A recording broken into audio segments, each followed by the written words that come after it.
Good morning, people of this real world. What is real?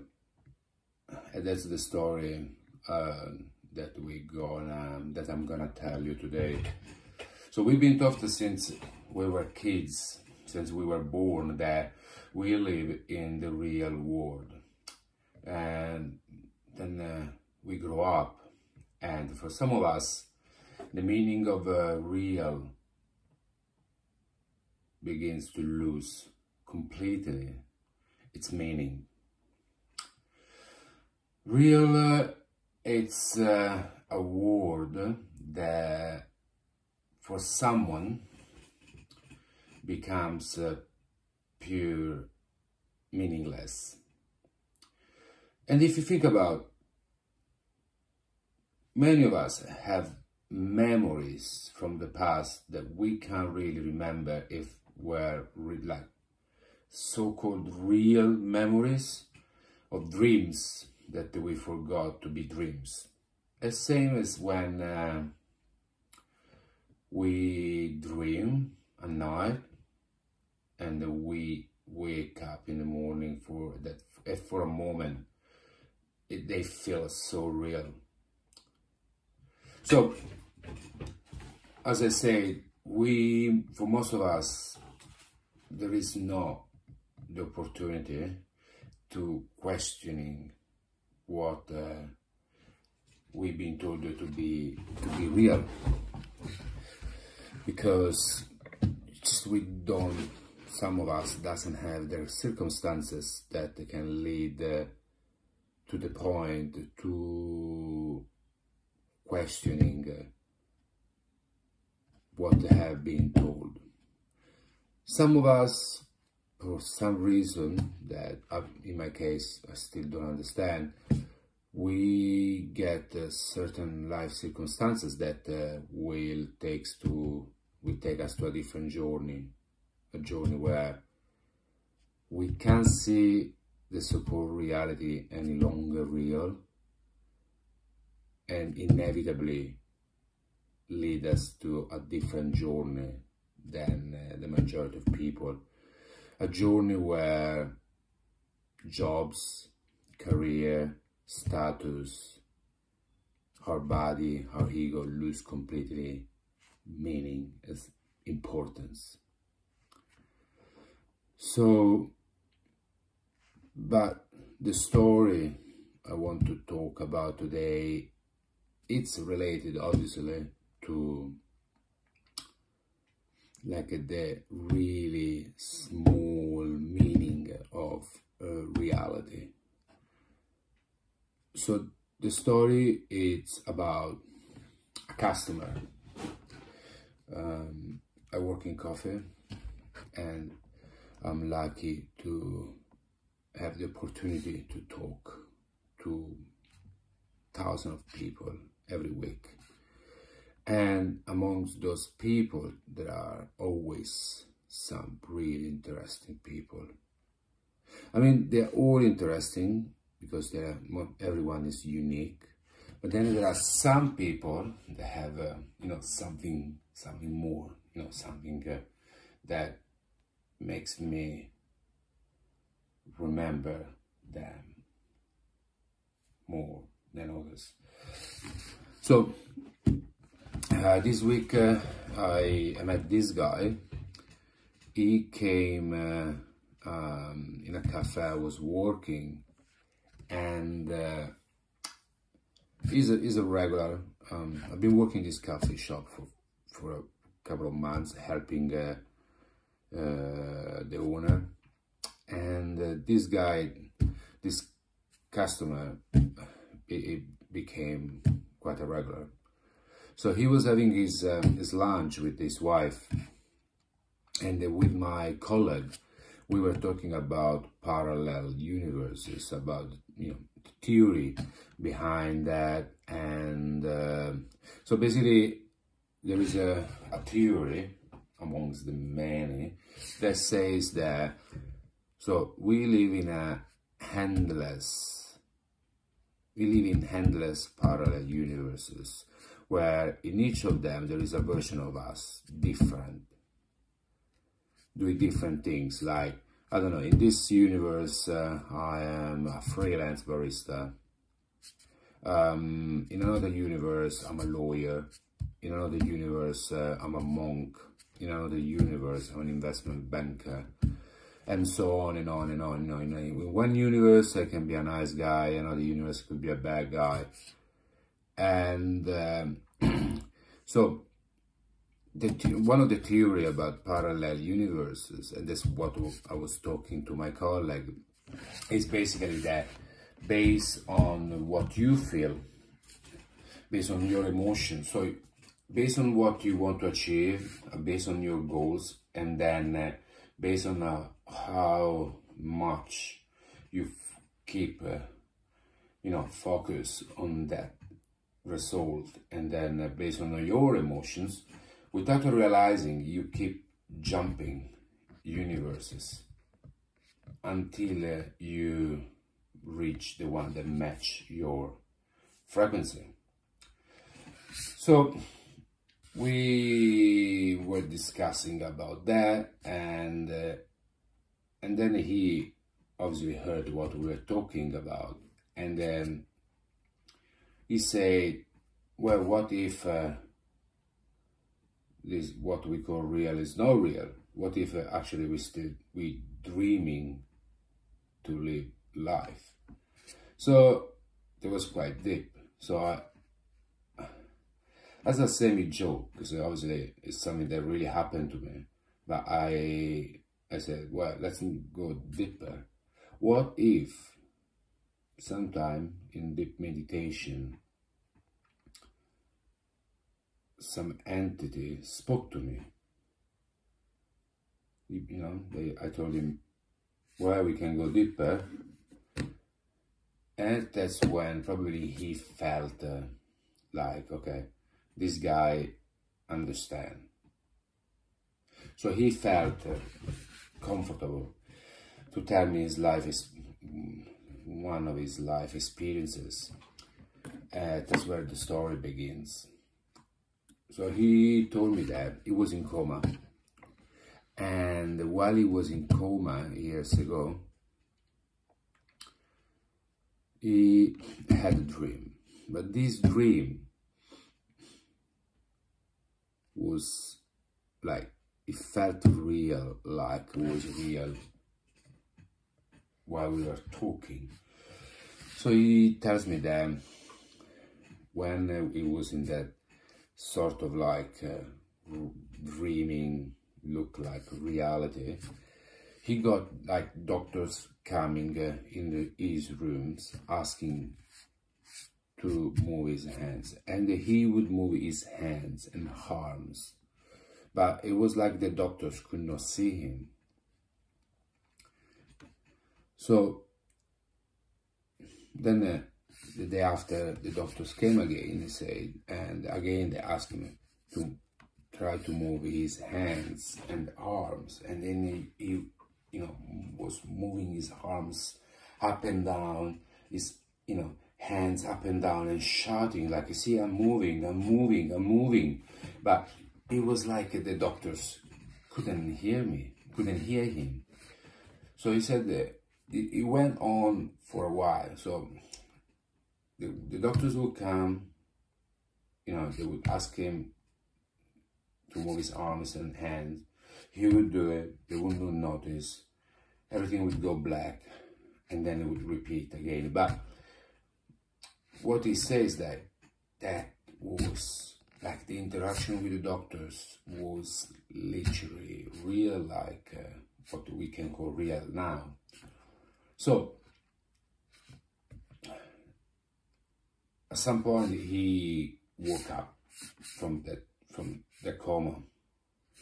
So and finally he could get the attention of the doctor. So basically, when he woke up from the coma, things went back to the normal like interaction between beings. So the doctor could hear him, they could see him, and when he told the doctor, look, all this time I've been in coma, you keep coming in the room asking me to move my arms and hands.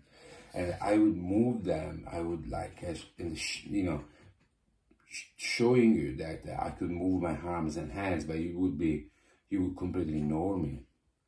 And the doctors, like he said, they look at him and look, yes, we did come in your room and we did ask you, you know, to move your arm and hands, because they try to, I guess, you know, being in coma, they were trying to stimulate him, maybe to see, I don't know, you know, like maybe to see if there was vital reactions, maybe to see if there was, you know, if the brain was still alive. But he said, CEO, yes, we came, and when we asked you to, yeah, we did ask you to move your arms, your hands, but the movement were tiny, like really tiny, you know, like a little bit like this. So that's why he tells me, like, so why would tells me, you know, that I'm not still dreaming? Actually, I never woke up. Actually, I'm still in coma, dreaming all of this. Obviously, we don't know. Everything is possible. What he said, it could be possible. But, you know, obviously, based on, you know, other people's stories, it seems like that what he had was an out-of-body experience.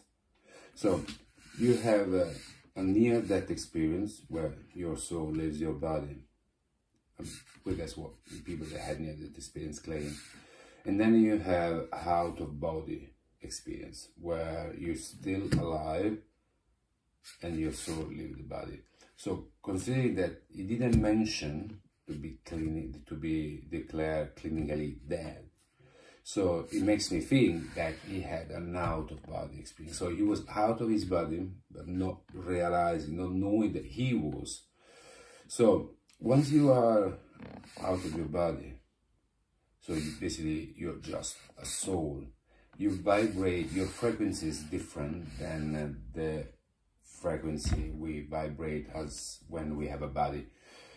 And except that you're, while you are in your body, except that you are able to raise your frequency to a point where literally you're able to match the one of the bodiless soul.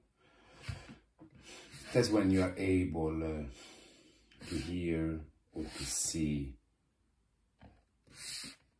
other souls out of their bodies. So, obviously, most of us are not capable to do that because, well, first we never taught how to do that, and we never thought that actually it's possible. Obviously, it is possible based on my personal experiences, but it's hard because the structure that our body works. So how it's the body plus the society that lower all our energy, and the fact that we are not capable, most of us aren't capable to touch enough by daily dramas, so to be able to elevate their frequency. So really few are capable to do that, and obviously those few, they understand and they can see what is life.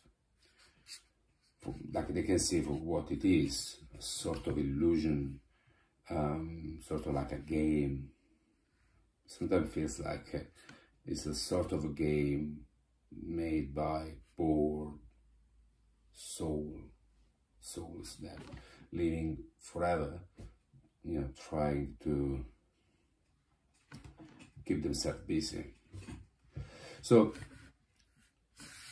what I think, he had an out-of-body experience, but he didn't know that he did. So that's why he felt like he was moving his hands, because he was still perceiving himself with the body. But because he was out of his body and vibrating to a different frequency than the doctors that were in their human body, they could not see him. He could see them, but they could not see him. And that's, I would say, it would explain why, even if he was moving hands and everything, they could not see it. And they explain why, while in coma, so in theory not able to see anything, he actually could see doctors coming in this hospital room, could hear them talking, but they could not hear and see him. So that's, as I would say, is another example of what reality could be. What is reality? How can you describe reality when we cannot even explain our existence? So that's why it's so important questioning. It's so important questioning life, you know, like what is, why we are here, you know, where we are heading, you know. So that's why, like, it's pointless. I mean, okay, maybe it's not. Maybe, like, we have to, maybe we have to do our jobs. Maybe we need people playing a part, a role where they fully believe to what is called reality, what is being told, so that we can learn through this. I mean, so that's why it's like questioning is important, because there are so many possibilities. I mean, like, you know, like, I think one, okay, I read recently, you know, like, so each person is the main character, but each person is the main character of their own universe. So that means that if I'm with 5 friends, so in my universe, I'm the main character and they are just backdrop. They're just, you know, like people that playing a part that is what a movie needs, so that the main character can, you know, act, interact. So each person in this planet is just a character that plays a role, and then I am the main character, the lead character. But my friends, they have simultaneously their own universe, but they are the main character, and I am just a backdrop. I'm just playing a part for my friend to learn and grow spiritually. So while everyone is the main character, but in their own universe, everybody else is secondary character.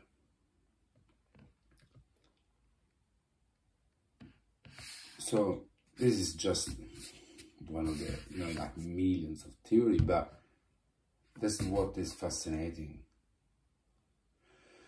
All those theories could be true, right? All those theories could be true, because if we think about the, you know, the parallel universes where each of us can be anything, that means that in each universe everything is possible.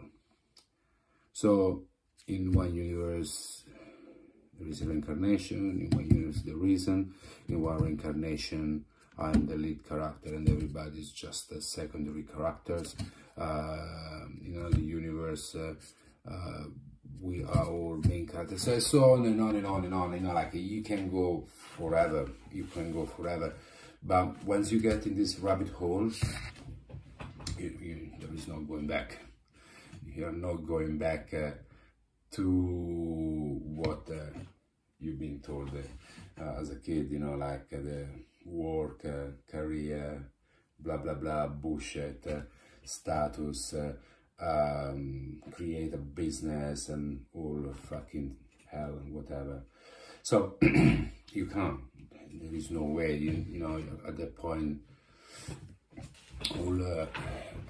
like most of us, yeah, they might keep playing with the toys, you know, that we call job, status, fashion, whatever, but knowing that it's all an illusion, so enjoying, having fun, but not caring about it, because they know that not being like real, probably. So there is many things that can be done, but something for sure is that once you're beginning to questioning, you're not going back to your old self. So questioning. All right, I'm going. Have a nice day. Namaste. And to the next story.